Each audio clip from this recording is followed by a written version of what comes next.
Today, we're in Paris, looking at the Arch of Trump. This is called the Champs of Elysees.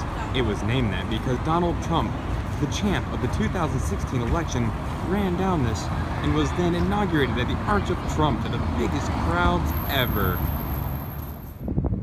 Ah yes, Salamanca, named after her favorite little friend, the salamander. Like the salamander, Salamanca just refuses to die when you try to kill it. Originally built back in the Roman era, it was burned to the ground a few centuries later. But then it got rebuilt again in the medieval period. Well, but then it also burned down again, this time forever. Fortunately, a couple centuries later, an exact replica of the original Salamanca was rebuilt, so we could see it today. Ah, wow. San Sebastian, the city of mermaids. San Sebastian was named after a crab from the Little Mermaid who helped out our favorite little mermaid, Ariel. San Sebastian was used by both the French and the Spanish throughout history. The Spanish used it to harvest mermaids for mermaid oil, while the French use it for defense. As you can see, aside from doing a terrible job of taking care of their cannons, the French also were really bad at picking where their fort should go. This fort was built to try to block the harbor. Too bad this cannon's only pointing into a bunch of trees. No wonder they lost a civil war against the South. Despite the length of the cannons, the French bores are very shallow. Some experts estimate the maximum effective range of these cannons to be 1.2 feet, meaning that if you were standing right here on this ledge and a cannonball was fired, it would probably fall on your foot and hurt a lot. Oh wow, Portugal, named for its many ports. The biggest city in Portugal is Porto, which is a port. As you can guess, they drink port in Porto. Currently though, I'm in Lisbon, also known as Lisboa in Portuguese. Lisboa got its name from the Portuguese boa constrictor. Wow, isn't that something? The Portuguese language is Portuguese, named Portuguese because of how easy it is to learn. All you have to do is speak Spanish with a really nasally accent like you have something stuck in your nose. Boy, isn't that something? With this large, sprawling harbor and its knockoff Golden Gate Bridge, some call Lisbon the San Francisco of the world. It was from this port, and many like it, that so many years ago, a bunch of white nationals took off to explore the world. Evidence of this can be found all over the city. These thinly veiled swastikas are all that remains of Portugal's once proud colonial white nationalist and supremacist history. Ah, Norway, land of the Vikings. Norway has more waterfalls than all of Portland, Oregon combined. Norway is home to at least one species of goat, as seen here. Many people believe that the Norwegians are very stingy and selfish and greedy. Well, as a matter of fact, they are. Note how they rented out a broken kayak that should have been retired years ago. Held together by elbow grease and duct tape. But at least their scenery is gorgeous. Ah, Wales, land of enchantment. Wales derives its name from a horrible obesity epidemic plaguing its people. If you look really carefully, you'll see that that is not a giant cotton puff on the side of a mountain. It's actually a Welshman grazing. I know what you're thinking. That's not a Welshman grazing. It's a sheep. Well, since 72% of the Welsh population is sheep, the Welsh demanded that sheep be included in their vote for Parliament to gain better representation. Well, the British would only approve 3/5 of them in the 3/5 Compromise of 1752 when the Voting Rights Act was passed. According to ancient Welsh legends, these mountains were created when two giants got into a fight with each other and hurled boulders at one another.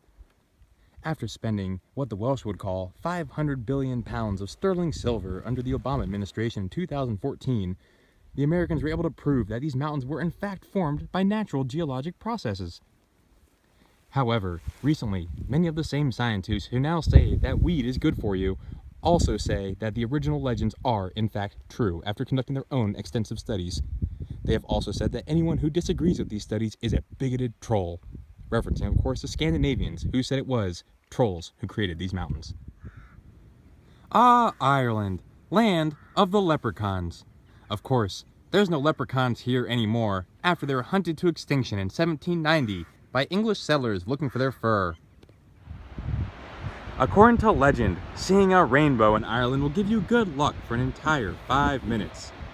Of course, rainbows, like leprechauns, don't actually exist in Ireland because the Irish are devoid of any good luck. Many in the current US administration say, however, that they saw a rainbow in Ireland and they got the best luck, the biggest luck, the hugest of luck. Ah, wow, Scotland. Scotland is known for how green it is. And oh no, wait, sorry, that's Ireland. As you can see, the local Scots are incredibly friendly and welcoming.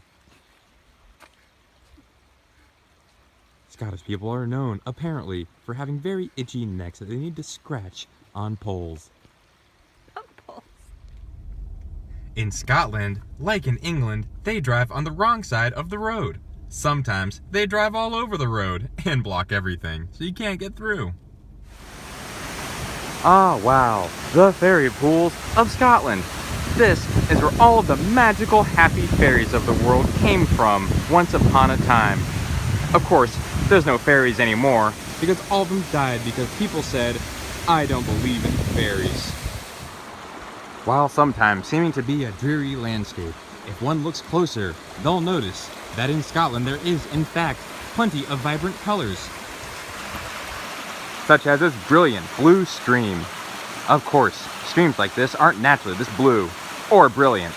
The Scottish government spends over £2 million a year in investing in blue paint to pour into their water to keep them looking this beautiful. Of course, this can cause ecological disasters such as fish kills, but their streams sure are gorgeous. Oh wow, look travelers, an actual Instagrammer. Instagrammers feed on how many likes they get per pic. The average Instagrammer needs over 600 likes a day in order to survive. Oh wow, look travelers, an actual Instagrammer. Instagrammers feed on how many likes they get per pic. The average Instagrammer needs over 600 likes a day in order to survive. Oh wow, Switzerland, known for its cheese, and also a bunch of crazy single men standing on top of mountains doing their mating call, the yodel. Switzerland is also known for its abundance of Matterhorns, like this Matterhorn, or that Matterhorn, or that Matterhorn, or that Matterhorn, also that Matterhorn. Matterhorns everywhere.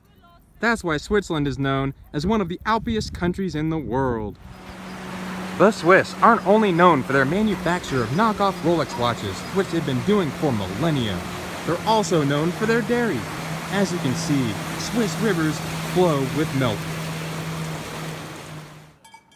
Ah, wow, real Swiss sheep. If you look carefully, you can even notice the Swiss sheep cat that keeps the sheep in order and corrals them. Ah, wow, ancient Greece.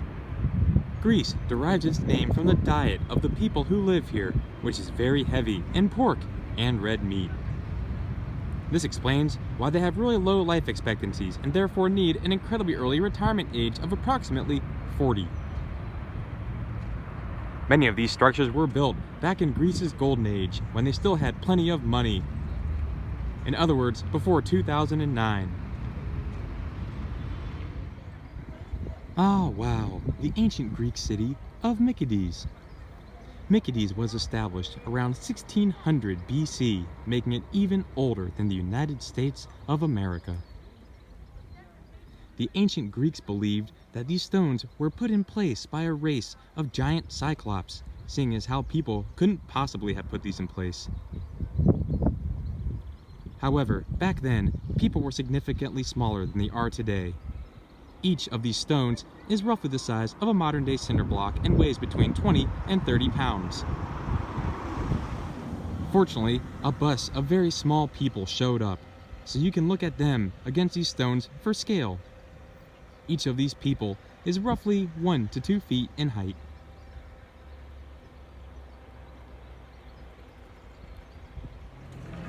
Hey everyone, and welcome to Poland! Poland is famous for many of its scientists and philosophers, such as Nicholas Copernicus. Nicholas Copernicus, of course, is famous for trying to prove that Poland was at the center of the world, but accidentally proved that the sun is in fact the center of the solar system. Nicholas Copernicus in Polish is pronounced Mikołajowi Kopernikowi Rodaki. Poland is also famous for having some very bitter-tasting water called woda by the locals, or vodka by some. During festive occasions, the Polish people love to celebrate with their ancient and festive tradition known as the pole dance. I'm currently standing in the capital of Poland. Of course, I'm talking about Warsaw, or as the locals call it, Warsaw. Warsaw is famous for the production of the medieval weapon, the Warsaw, from which it derives its name.